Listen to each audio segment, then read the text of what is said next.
Muy bien, amigos, estamos de regreso aquí en las mañanas informativas de UCI Noticias, saliendo también en vivo, por supuesto, por Vez Cable, Canal 3, y llegando así a más de 200.000 familias en toda la capital. Y estamos nosotros a esta primera hora de la mañana comunicados vía telefónicamente con el congresista Víctor Andrés García Belaúnde, con quien vamos a conversar un poco sobre, de hecho, los resultados electorales, también un Twitter importante que él ha publicado y otros temas de interés como la convocatoria reciente del presidente Vizcarra. Congresista, buenos días, bienvenidos a UCI Noticias. Buenos días, un placer saludarlo, Reinaldo. Bueno, tengo que felicitarlo y a través suyo a todos los correligionarios por esta victoria electoral, no solo en Lima, sino en muchos distritos de la capital también.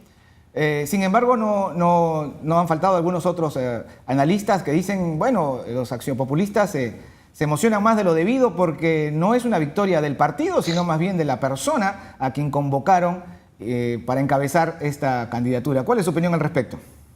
Bueno, fíjese, siempre habrá críticos, ¿no? El día que no haya críticos desaparece el Perú, así de simple. Yo creo que aquí lo importante es que es un partido Acción Popular de larga trayectoria y de fructífera trayectoria, y de trayectoria además limpia.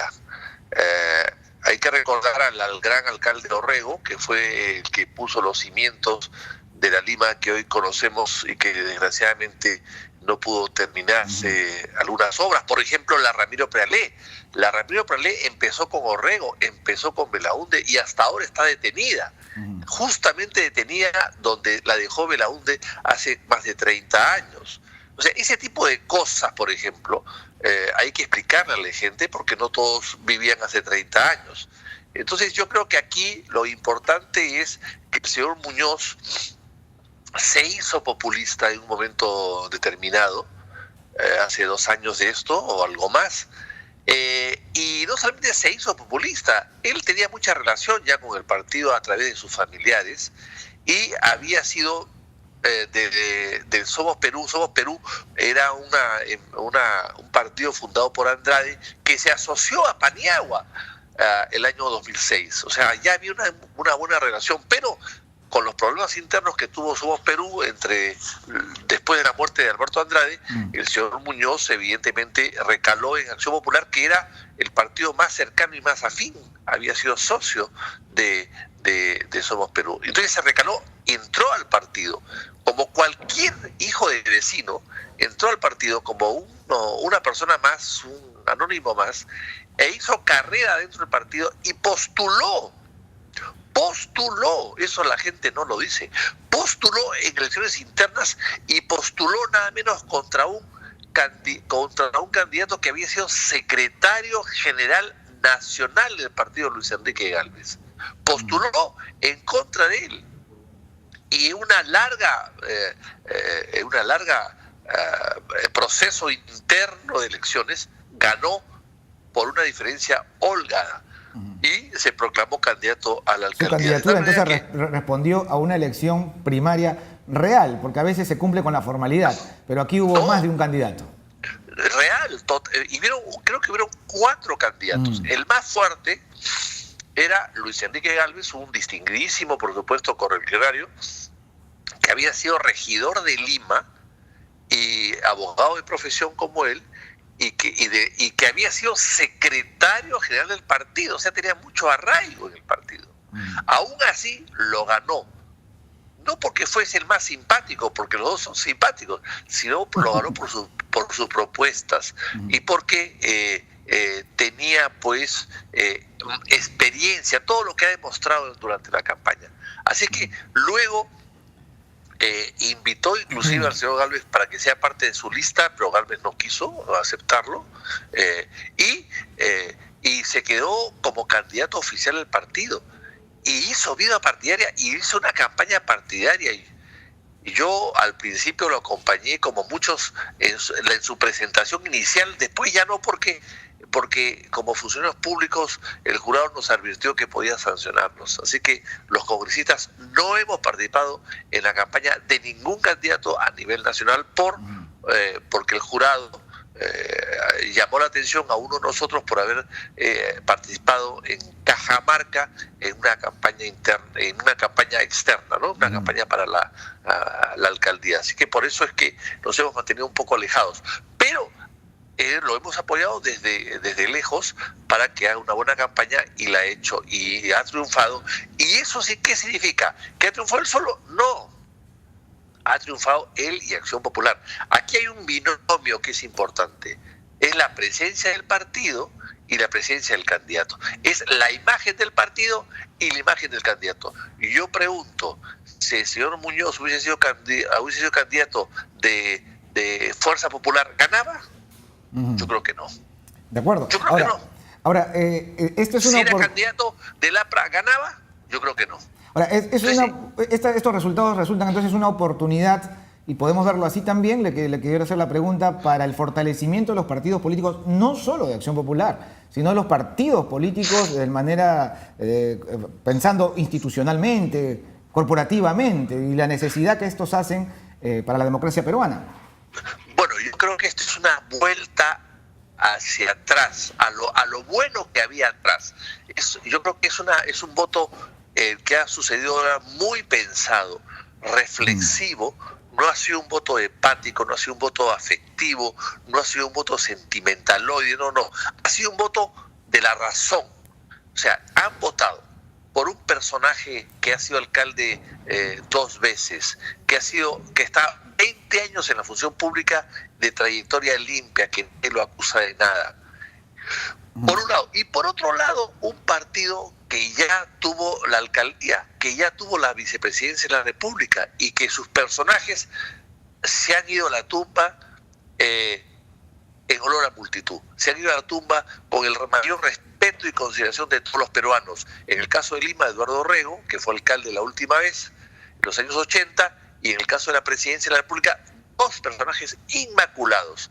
El presidente Belaúnde, que gobernó 2 veces, largamente el tercer presidente que más ha gobernado en el Perú, en cuestiones de tiempo, y el señor Paniagua, que condujo una transición impecable. Entonces, claro, con esa trayectoria, evidentemente, y la trayectoria de Muñoz, era un binomio de ambas virtudes que era imparable, y eso es lo que ha pasado. Insisto, que se hagan la pregunta los críticos, que dicen que Muñoz ganó solo.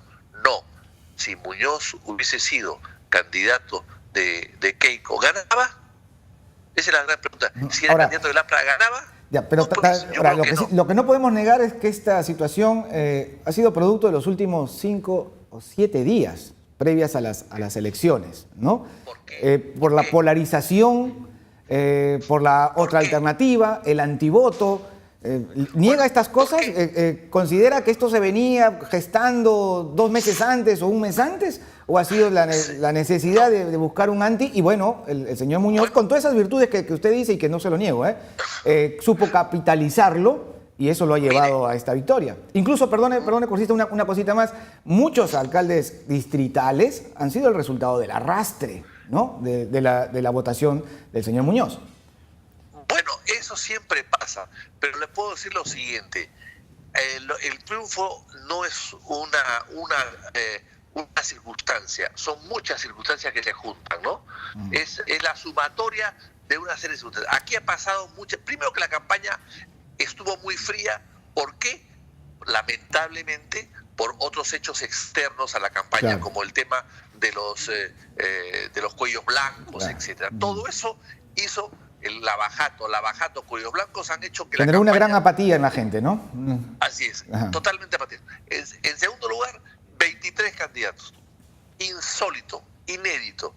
También desorientó y desanimó a la gente. Hay gente que no ha querido ir a votar por eso. O sea, se ha animado al final. Y finalmente también candidatos que no representaban bien a la ciudadanía. El señor Urresti, con un proceso judicial de asesinato y de violación hasta el último minuto.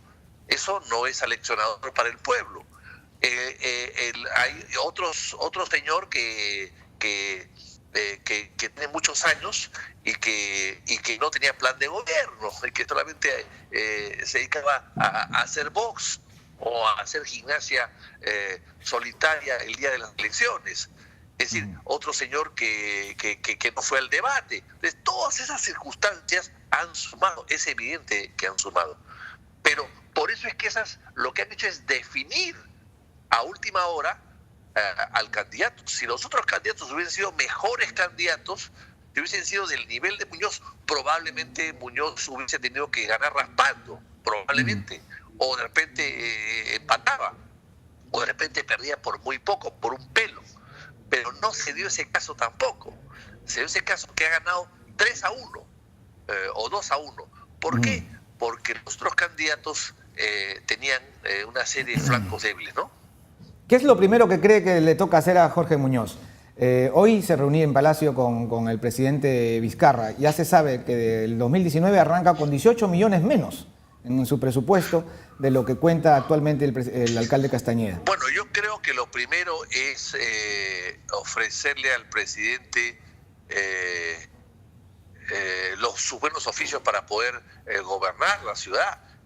Fíjese, el presidente vive en la ciudad. El presidente de la República es vecino de Lima, es vecino de la municipalidad. Claro. El presidente de la República no puede desentenderse de lo que pasa en la ciudad. El gobierno tiene que ayudar a solucionar los problemas de la ciudad. Tiene que ayudar. No hay buen alcalde si no tienes de la mano la ayuda del presidente. Y lo pongo el caso de Bedoya, por ejemplo. ¿Por qué Bedoya pudo hacer la vía expresa? ¿Por qué la pudo hacer? Porque tuvo el aval del presidente Belaúnde, tuvo la ayuda del presidente Belaúnde. Por eso pudo hacer,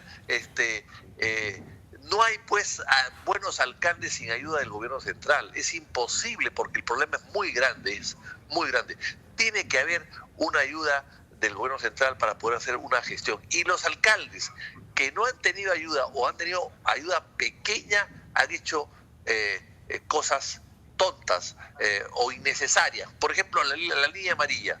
Se ha hipotecado Lima por 40 años con una línea amarilla que sirve en este momento de muy poco porque no ha solucionado ningún tráfico y se ha hipotecado el principal recurso de la universidad de la municipalidad por 40 años a una empresa corrupta que ya se ha ido. Entonces, ese tipo de cosas se ven obligados a hacer los alcaldes cuando no tienen ayuda del gobierno central.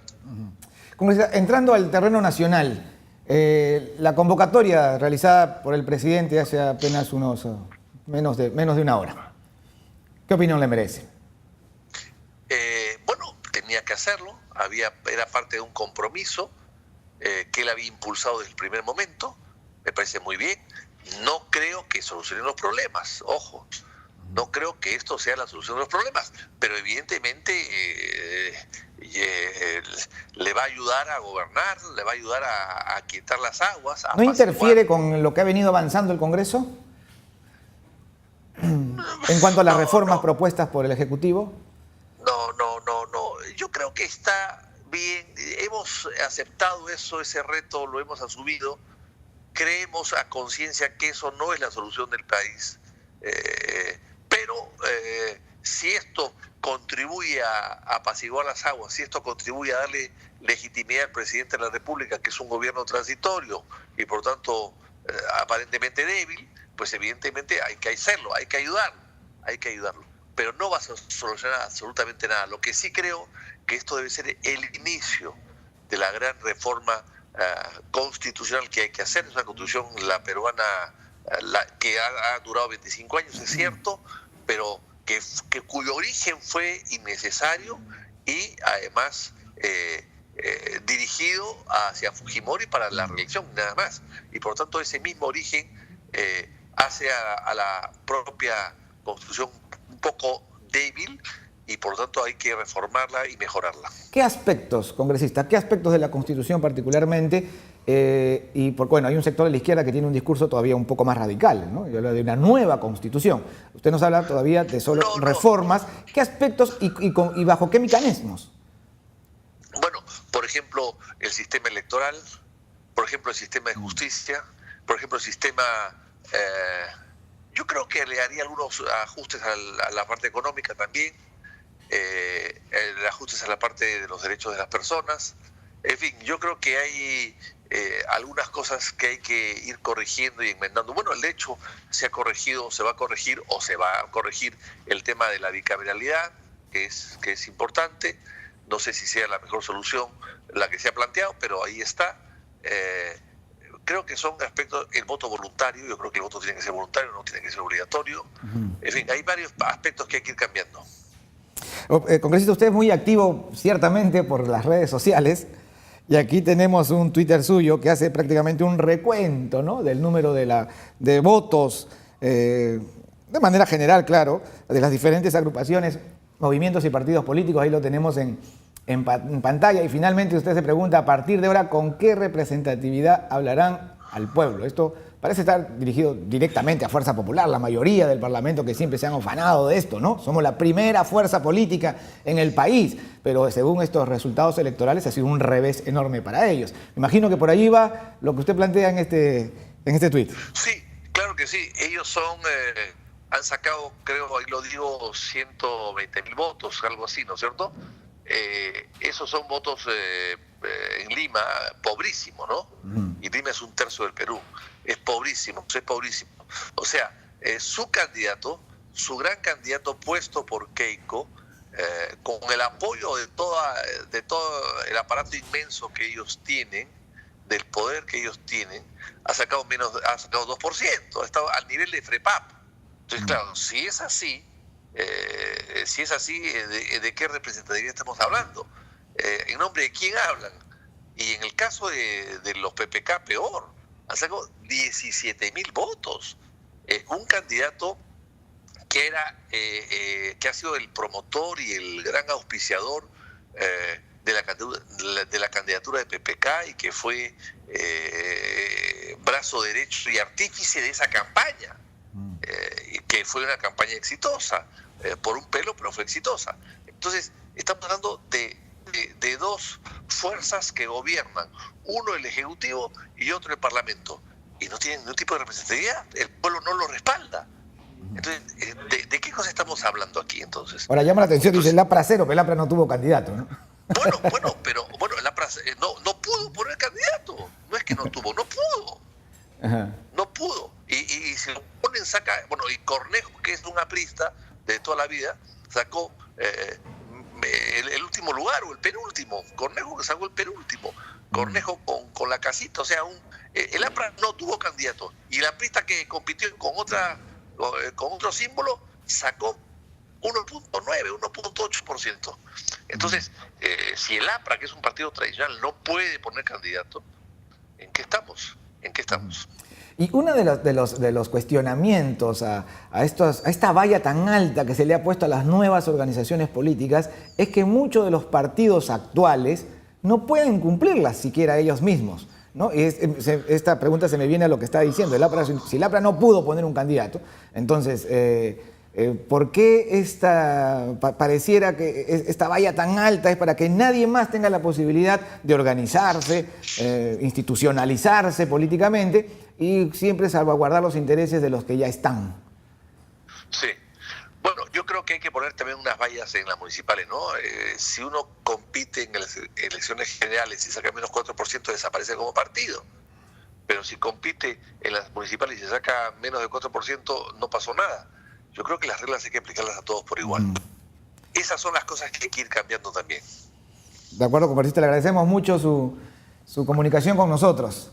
Gracias también, adiós. Gracias, hasta la próxima. Entonces, bueno, estuvimos conversando con Víctor Andrés García Belaúnde, congresista de Acción Popular, quien, por cierto, pues ha expresado una satisfacción especial y muy optimista, por supuesto, después de esta victoria electoral del domingo. Nos vamos a un brevísimo corte, pero regresamos con más.